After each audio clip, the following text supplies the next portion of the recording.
the Bills and the Jets. We understand what's at stake for both teams on the field. What are you watching for? Does Josh Allen slow down? He's played so frantic and hurried and fed up and frustrated the past 2 weeks. Last week against Houston's probably the least inaccurate game I've seen out of Josh Allen in 4 or 5 years, and I believe it's because he was just so sped up. Buffalo offensively has got to get him back to playing a little bit more calmer, and that accuracy joins in their pass game. Look, the overriding storylines here sort of overshadow the game to at least some degree. When the ball's kicked off, it'll be a game. But we got the Bills and all the stuff that they're facing, and then of course we have the Jets, who fired their coach earlier this week. Aaron Rodgers was on with McAfee yesterday. This is what he said about Robert Saleh. I love Coach Saleh. We have a very solid relationship. We have since, I met him in 2021 and had a nice conversation when they came and visited us for joint practices.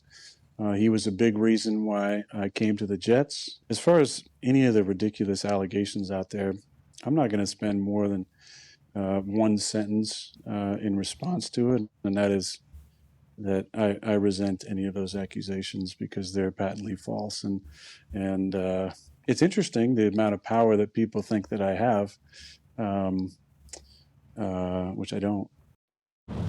Okay, endlessly interesting, obviously. And so if you were not with us in our first hour, Schefter ran through all of the behind the scenes of how this happened and the genuine, sincere belief that it was not Rodgers, but it was the owner, Woody Johnson, who made this decision. And that's fine. But we also all know, guys, that we live in a world sometimes where perception becomes reality. Also true. And there's no doubt that the perception of this team is that Aaron Rodgers is running the show. To what degree is that true? I don't know that we'll ever fully know. But what I do wonder is, if this thing goes great on Monday night, let's say the Jets find a way to win, now suddenly they're in first place, maybe they do or don't trade for Davante Adams, then that's one reality. If this thing really goes sideways, the world does believe that this is Aaron Rodgers running the show. Yeah. What's at stake for him? I mean, Rodgers, there's no doubting he's one of the great players of all time. There's no doubting he's a first ballot Hall of Famer. None of that changes. But I think there is a legacy piece here for Rodgers if this thing really gets away. Yeah, I believe that it's premature to kind of attach that to right now, because I think everything that this football team wanted to accomplish is right there. Now, yes, if this goes positively, then all of a sudden he's going to get a lot of praise. Aaron Rodgers fixed it. That's what they brought him here to do. And if it goes south, Greeny, you and I have talked about this. One, he came into the NFL this season as the most pressure out of any player in the league outside of him and maybe Deshaun Watson. It's only upped because of this move. And then two, I've said this and I believe it, the trade or the acquisition of Aaron Rodgers, if this doesn't result in an AFC title game, it's one of the worst trades in the history of the NFL, given what this football roster was. Woody Johnson said it himself. It's the best in 20 years. They have a historic draft class of 2 seasons ago. So, yeah, I stand by that. Is if this doesn't turn around in a positive fashion and they accomplish some playoff success, absolutely one of the worst acquisitions in a long time in the NFL. Yeah, you talk about legacy. Not only coming there and them not having success, but a coach is fired in the middle of the season. All of this transpiring, and that also is the stuff that goes on off the field we talked about with Aaron Rodgers. As a New York Jets fan, you think about when that trade happened and he came out of the darkness and everything that surrounded it, and he's on McAfee. Bane? Quite literally. Exactly. In his case, that's a literal statement. But go ahead. For Jets fans, it was like, finally, we have a chance. We got our guy. And you fast forward 2 seasons, if this is the last for Aaron Rodgers and they don't make the playoffs and it just all goes downhill, in the immediate reaction, we're all going to say his legacy is completely tainted. And was he that guy when he got to New York Jets? So I do think that, but overall, I think as time goes on, that completely changes. Yeah, I think for me, like initially, like you just mentioned, J-Mac, it's going to taint his legacy. It really is, because when you also look at how everything has built up to this point right now with the New York Jets, and when you go back and look at 2 people that he's compared to when it comes to Peyton Manning, when it comes to Tom Brady, those guys respectively went to another team and was able to get it done. Granted, we know Peyton Manning had a defense and those guys were able to do a lot of the heavy Peyton Manning was an MVP in Denver. I mean, even before they won a Super Bowl, he had brilliant Well, I know, but like his there. Last year, it was the bulk of. No, I know. But there's more than just the winning. I'm emphasizing your point, is what I mean. He went there and played great. Brady went to Tampa and played great. Rodgers came here. So far, it's been 5 games. So when you look at this offense right now, and you're the guy that's supposed to they brought in to give the keys to the organization to uplift the offense when you're 27th in total O, when you're 25th in scoring offense, when you're 19th in pass offense and 32nd in run offense, and you're supposed to be the guy, of course it's going to taint your legacy. And I think no matter what he says, and we could believe him, and I do believe him, there are people out there that believe he was involved, and he does get involved in everything with the organization, as many quarterbacks are. So that's going to follow him, and if they don't win, people are going to pin this on him because he is the largest figure in that organization. The head coach now has been toppled, and people are waiting to see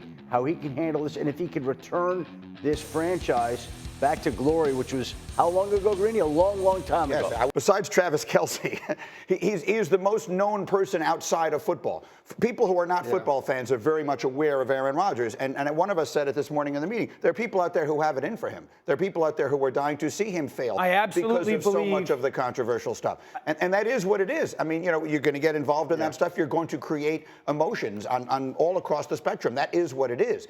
So I think if it goes sideways, it is going to stick to him. How much, I guess, remains to be seen. The flip side of that is, if it goes the right way, you started out by saying that. He gets all of the credit, right? Sure. They fired the coach. They handed literally everything to him. If this thing does turn around, and you sound like you believe it will, he gets all of the credit. Absolutely. He's the savior. If it gets turned around, he's the savior, which everyone wanted him to be, which in many ways is probably rightfully the expectation.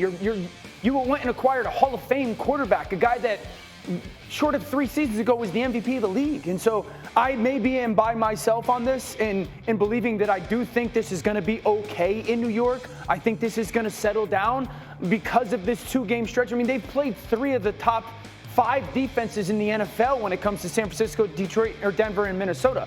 I also think this. And maybe, again, I'm by myself. There's a way that because of guys and how they've played in their career, they've earned the right that we talk about them when it comes to their play.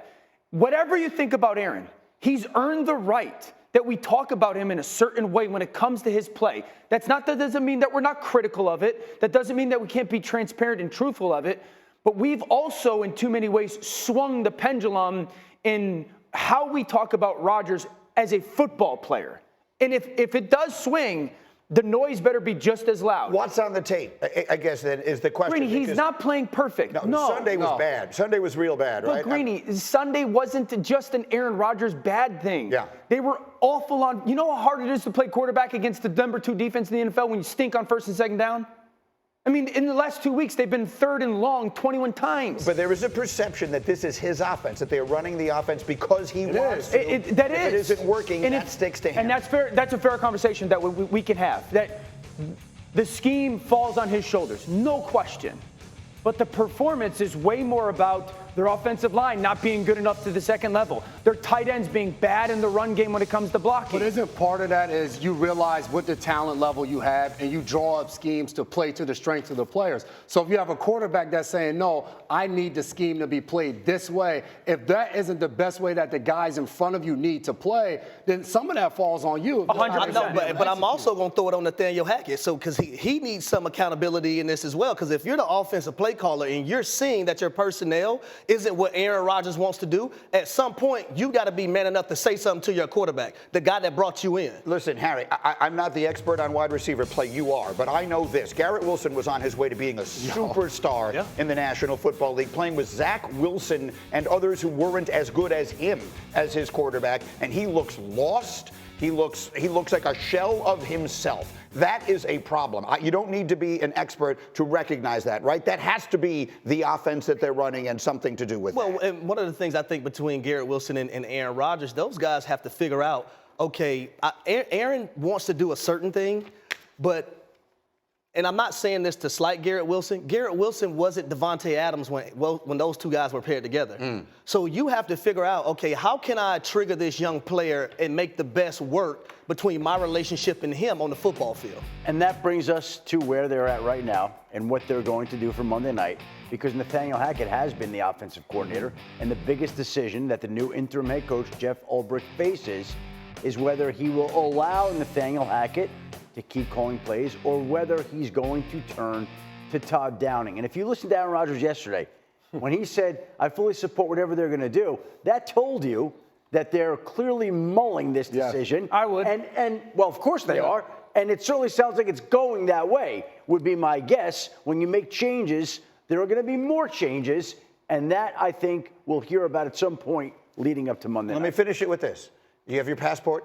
I do. Everyone has their passports all ready to go? Where are we going? Get up live from Egypt when they win this thing. When everything works out exactly as we thought, we're going to the pyramids. We're doing the show live from the pyramids because this that's a going to be Mickey the Mouse thing to do. expense? No, I don't care who pays for it. That's as long what we're as I doing. don't. No. All right?